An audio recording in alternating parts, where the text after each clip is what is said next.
Hey guys, check it out. This is the new Chevrolet Blazer RS. And this car you see in front of us, $51,000. And the question we're going to ask today is, could this Blazer possibly be worth $51,000?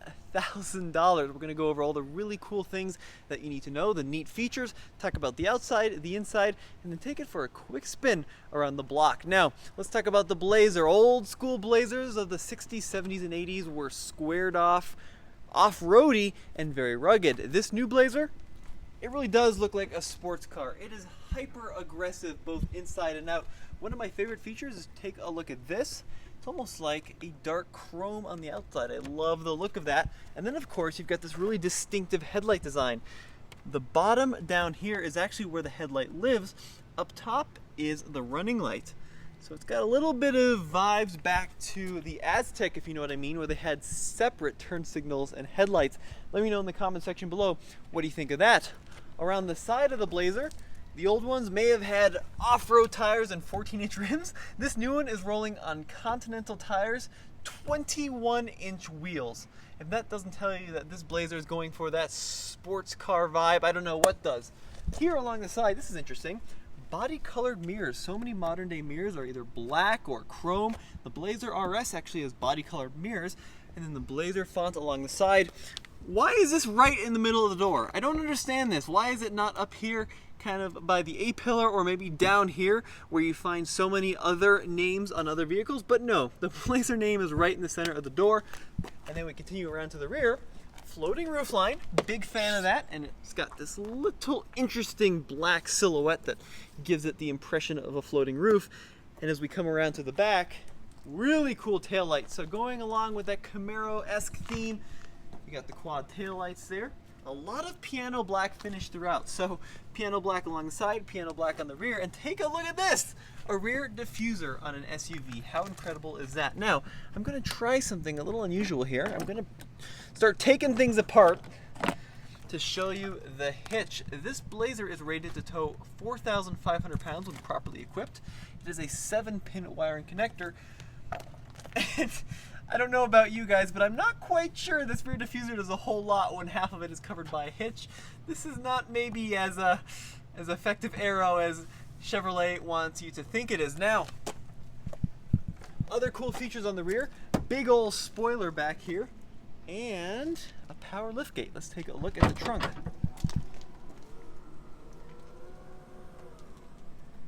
In the rear of the Blazer, you'll find what I affectionately call, well, it's a tennis net. It's a little fence. And I can use this little fence to divide the rear cargo area of the vehicle. So I could have the front half for groceries, the back half for backpacks and stuff. It is pretty handy. And then of course, I believe it is completely removable. By just twisting these little knobs, you should be able to pull it out completely. Of course, we do have a space saver spare tire in this. Oh, way to go.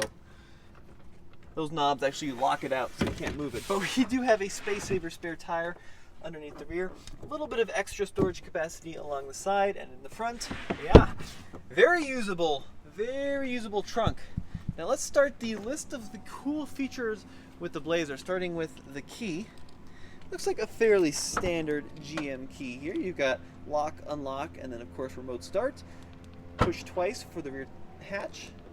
Let's see if I can put it down that way. Nope. I gotta push it down manually. Let's hop on the inside and take a look at some of the cool stuff you'll find within.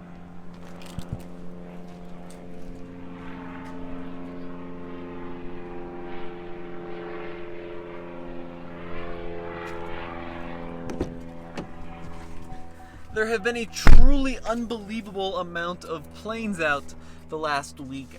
Definitely a lot of flight schools buzzing around Boulder, but the interior of the Blazer is actually pretty nice. I love the contrasting red stitching throughout.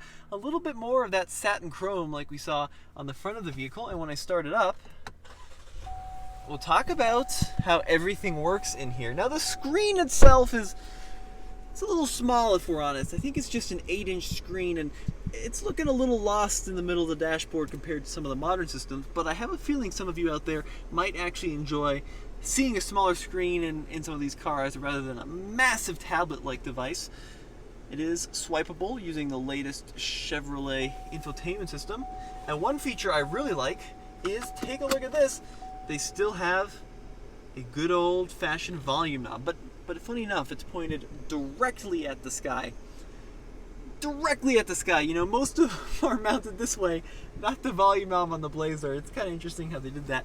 Over here, take a look at this. You've got a button for the glove box. There's actually no handle down here to engage or open the glove box. You have to push this little button, and then of course it folds open. But funny enough is if you're in a hurry, reach for the glove box, bam, traction control is off. You wouldn't want to mess that up in the wintertime as you're trying to get license or registration out and then immediately disable the traction control. That's a little bit of a funny design cue. Now, there are a bunch of interesting things as we take a look at the climate controls. Two different areas to adjust the climate controls. You've got the big row of buttons here along the top, and you'll notice that right there is the temperature setting on the passenger side, for example. And to adjust the climate, I actually turn the vent bezel. It's pretty massive. I've got scary long fingers. I'm very embarrassed by them. They're like if Spider-Man were a nerd.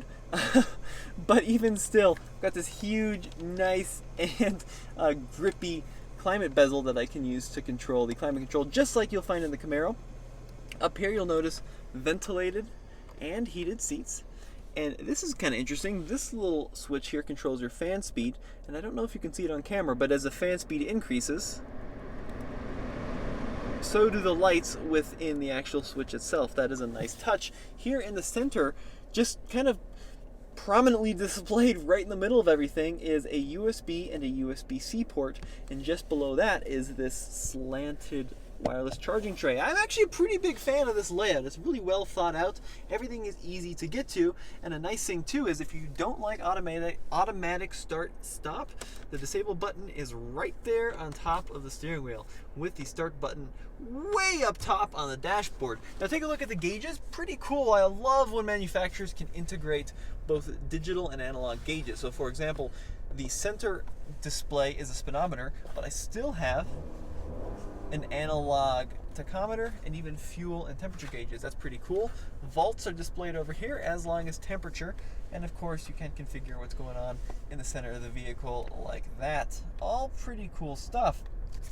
Steering wheel, pretty standard GM. We have a long-term Silverado. This isn't all that different from that vehicle.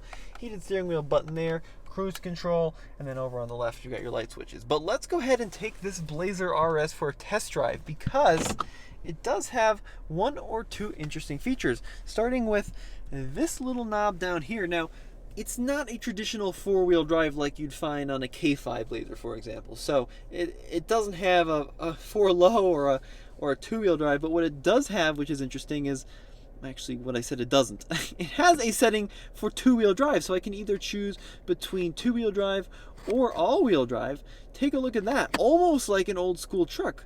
Except, unlike an old school truck, when you put it into two-wheel drive, it operates the front wheels and not the rear wheels. So I'm going to go ahead and put it in sport.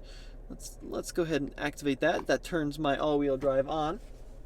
And let's see what happens when we take this puppy for a test drive. Now, there are a couple of engine options available for 2020. There's a choice of a four-cylinder, a four-cylinder turbo, but this is the 3.6-liter V6 that GM tends to use in just about everything. There's its direct competitor, by the way, the Atlas Cross Sport. This V6 is used in vehicles like the Colorado, and it is fairly powerful in this application, just over 300 horsepower. And we'll go ahead and give it a little bit of beans here, see what happens. Oh yeah, it's got the classic naturally aspirated power band that you'd expect, so not much happens until like 4,000 RPM, and then when you hit 4,000 RPM, it just starts to scream.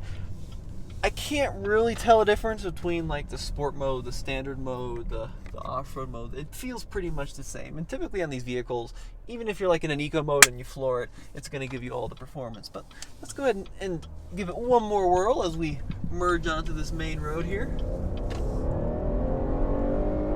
Right.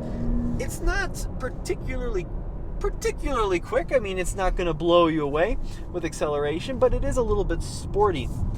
Ride quality is all right. It's a little choppy here and there because of those huge 21-inch wheels, and they are properly massive. So I wish I had a little bit more sidewall, especially in a crossover SUV like this, but you got to compromise between having those Hot Wheels like looks or real world performance. Personally, I'd probably go for the real world performance just so I don't risk puncturing a sidewall on some of the potholes.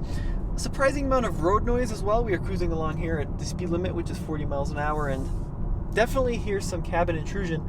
But overall, I mean, it's a pretty sporty SUV. The steering is surprisingly heavy, especially when I dial into to the sport mode down here. It does fill me with confidence that if I take a turn, it's not going to wallow around. It's not going to fall off its suspension. These modern day crossovers drive so much like cars now. I mean, really, in so many ways, this is more of an old school lifted wagon than an SUV by any stretch of the imagination. Independent suspension. It's got unibody construction. So it's not a vehicle that you'd expect to find even 20, 30 years ago performing well, but nowadays the Blazer name is more synonymous with crisp handling than all-out off-road performance. I gotta say, I'm pretty impressed overall with the Blazer and its performance. I think it's a nice vehicle to drive. It's full of technology, like that digital rearview mirror, so I can either have a traditional reflective mirror or engage a camera. And it's full of towing tech too, which is kind of interesting. So it's got a full suite of cameras in the vehicle for helping me hitch up to a trailer. Once again, it's something that makes life just a little bit easier when you're going to tow that boat to the lake. Am I disappointed that the Blazer is no longer a body-on-frame, old-school off-road SUV? Yes, I am a little bit disappointed, but that's life. You guys out there are buying your road-going crossovers. That's what's selling, and I understand why, because they're comfortable and refined and good in the snow, but I definitely do wish that there was more of an old-school approach. Now, let's take a look at some of these towing views. So, for example, when I go into reverse here, that little center line shows me where the hitch is going to go. I can even zoom in on a ball if I had that attached. Pretty cool. Even have more of a top-down view. Overall, tremendous amounts of tech in this car. Is it worth 51 grand? Well, it's comfortable. It's pretty quick. The interior materials are nice. It's not that off-road capable. It's not